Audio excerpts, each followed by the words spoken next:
जय भीम दोस्तों। आज देखिए, और मैं इस किताब के बारे में और मैं आगे पढ़ता हूँ और इस किताब के बारे में मैं आपको कुछ बताता हूँ। मैं नौजवानों को ये आग्रह करूँगा कि इस धर्म के धंधे और अंधविश्वास से दूर रहिए और मुक्त रहिए। जो आगे बढ़ना चाहते हैं, जो बहुत दूर आगे बढ़ना चाहते हैं और अपनी मेहनत करके सफलता पाना चाहते हैं, तो अंधविश्वास से दूर रहिए। सफलता आपको कदमों को चूमेगी। आगे लिखा हुआ है, उन ब्राह्मणों ने अपना प्रभाव, अपना वर्चस्व इन लोगों के दिलो दिमाग पर बनाए रखा, जिससे केवल अपना स्वार्थ फलता फूलता रहे। इसलिए उन्होंने कई तरह के हथकंडे अपनाए और वे सभी इसमें कामयाबी होते रहे। चूँकि उस समय ये लोग सत्ता की दृष्टि से पहले ही पराधीन हुए थे और बाद में ब्राह्मण पंडित पुरोहित ने उन्हें ज्ञानहीन बुद्धिहीन बना दिया था, जिसका परिणाम यह हुआ कि ब्राह्मण पंडित पुरोहितों के दांव पेंच, उनके जालसाजी इनमें से किसी के भी ध्यान में नहीं आ सके। ब्राह्मण पुरोहितों ने इन पर अपना वर्चस्व कायम करके उन्हें हमेशा हमेशा के लिए अपना गुलाम बनाकर रखने के लिए केवल अपने निजी हितों को ही मद्देनज़र रखकर एक से अधिक बनावटी ग्रंथों की रचना करके कामयाबी हासिल की। उन नकली ग्रंथों में उन्होंने यह दिखाने की पूरी कोशिश की कि हमें जो विशेष अधिकार प्राप्त हैं वे सब हमें ईश्वर द्वारा प्राप्त हैं। इस तरह का झूठा प्रचार उस समय के अनपढ़ लोगों में किया गया और उस समय के शूद्रादि अति शूद्रों में मानसिक गुलामों के बीज बोए गए। उन ग्रंथों में यह भी लिखा गया कि शूद्र को ब्रह्मा ने पैदा करने का उद्देश्य बस इतना ही था कि इनको हमेशा हमेशा के लिए ब्राह्मण पुरोहितों की सेवा करने में ही लगा रहना चाहिए और ब्राह्मण पुरोहितों की मर्जी के खिलाफ कुछ भी नहीं करना चाहिए। मतलब ये ईश्वर को प्राप्त होंगे और इनका जीवन सार्थक होगा। आज भी लोगों हमारे समाज यही मानते हैं कि हमारे समाज में जो भी चल रहा है, जो ईश्वर ने कर रही है, यानी ईश्वर के द्वारा ही हो रहा है, ये गलत है।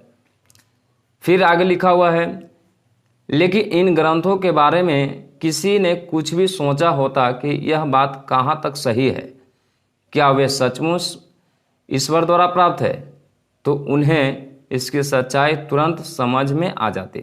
लेकिन इस प्रकार के ग्रंथों से सर्वशक्तिमान सृष्टि का निर्माता जो परमेश्वर है, उसकी समानतावादी दृष्टि को बड़ा गौरव प्राप्त हो गया। इस तरह के हमारे जो ब्राह्मण पंडित पुरोहित वर्ग के भाई हैं, जिन्हें भाई कहने में भी शर्म आती है, क्योंकि उन्होंने किसी समय शूद्रादि अति शूद्रों को पूरी तरह से तबाह कर दिया था और वे ही लोग अभी धर्म के नाम पर धर्म की मदद से इनको चूस रहे हैं। देखिए, किताब में इतना साफ शब्दों में लिखा हुआ है कि अगर आप पढ़ लीजिएगा तो आपको आंख खुल जाएगी। मैं सिर्फ यही बताना चाहूँगा कि आप धर्म के धंधे से दूर रहिए। आप जब धर्म को मानते हैं, अपने ईश्वर को मानते हैं, तो आप इसको बारे में जानिए क्या सच्चाई है। एक भाई द्वारा दूसरे भाई पर जुल्म करना यह भाई का धर्म नहीं है। फिर भी हम सभी के उत्पन्नकर्ता के रिश्ते से उन्हें भाई कहना पड़ रहा है, तो वे भी खुले रूप से यह कहना छोड़ेंगे नहीं। फिर भी उन्होंने केवल अपना स्वार्थ का ही ध्यान न रखते हुए सिर्फ न्याय बुद्धि से ही सोचना चाहिए। यदि ऐसा ही है तो उन ग्रंथों को देखकर पढ़कर हमारे बुद्धिमान अंग्रेज, फ्रेंच, जर्मन, अमेरिकी और अन्य बुद्धिमान लोग अपना यह मत दिए बिना नहीं रहेंगे कि उन ग्रंथों को केवल अपने मतलब के लिए लिखा रखा है।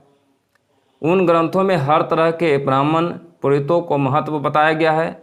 ब्राह्मण पुरोहितों को शूद्रादि अति शूद्रों के दिलो दिमाग पर हमेशा हमेशा वर्चस्व बना रहे, इसलिए उन्हें ईश्वर से भी श्रेष्ठ समझा गया है। ऊपर जिनका नाम निर्देश दिया गया है, उनमें अंग्रेज लोगों ने इतिहास आदि ग्रंथों में कई जगह यह लिखा रखा है कि ब्राह्मण पंडित पुरोहितों ने अपने निजी स्वार्थ के लिए अन्य लोगों को मतलब शूद्रादि अति शूद्रों को अपना गुलाम बना लिया है। उन ग्रंथों द्वारा ब्राह्मण पुरोहितों ने ईश्वर के वैभव को कितनी नीच अवस्था तक ला रखा है, यह सही में बड़ा सोचनीय सवाल है। जिस ईश्वर ने शूद्रादि अति शूद्रों को और अन्य लोगों को अपने द्वारा निर्मित इस सृष्टि के सभी वस्तुओं को समान रूप से उपभोग लेने की पूरी आज़ादी दी है, उस ईश्वर के नाम पर ब्राह्मण पुरोहितों ने एकदम झूठ मूठ ग्रंथों की रचना करके उन सभी ग्रंथों में सभी के हक को नकारते हुए स्वयं मालिक हो गए। मैं इस किताब को धीरे धीरे पढ़कर अपने समाज के लोगों को मैं बताना चाहूँगा कि अगर आपको सफलता चाहिए तो आपको अंधविश्वासों से दूर रहनी पड़ेगा और ऐसे धर्म के धंधों से आपको दूर रहना पड़ेगा। मैं एक ही धर्म मानता हूँ, वो है इंसानियत धर्म। कोई धर्म, जितने भी धर्म चल रही है वो एक कमाने का एक धंधा है, एक जरिया है, जिससे लोगों को झूठ मूठ बोलकर फंसाकर अपना काम धंधा कारोबार चला रहे हैं, जिससे उनके बाल बच्चे जो है IAS IPS जज की तैयारी करते हैं। लेकिन हम लोग को जो बाल बच्चे हैं, हम लोग के समाज के जो बाल बच्चे हैं, रोड पर भटकते रहते हैं, 10th और इंटर कर जाते हैं, उसके बाद कोई रोजगार नहीं मिलती है, जिसका वजह है वही धर्म के धंधे। और हमारे भारत देश में इतने नौजवान हैं, आप देखते हैं कितना % जो है सक्सेस हुए हैं, विकसित हुए हैं। आपको इस सब पर ध्यान देना चाहिए और मैं अनुरोध करूंगा कि धीरे धीरे मैं आप लोग को इस किताब को पढ़कर बताते रहूंगा और आप भी कम से कम इस किताब को खरीद कर पढ़िए। और बहुत अच्छी किताब है गुलामगिरी, पढ़िएगा तो आप दूर हो जाइएगा अंधविश्वासों से।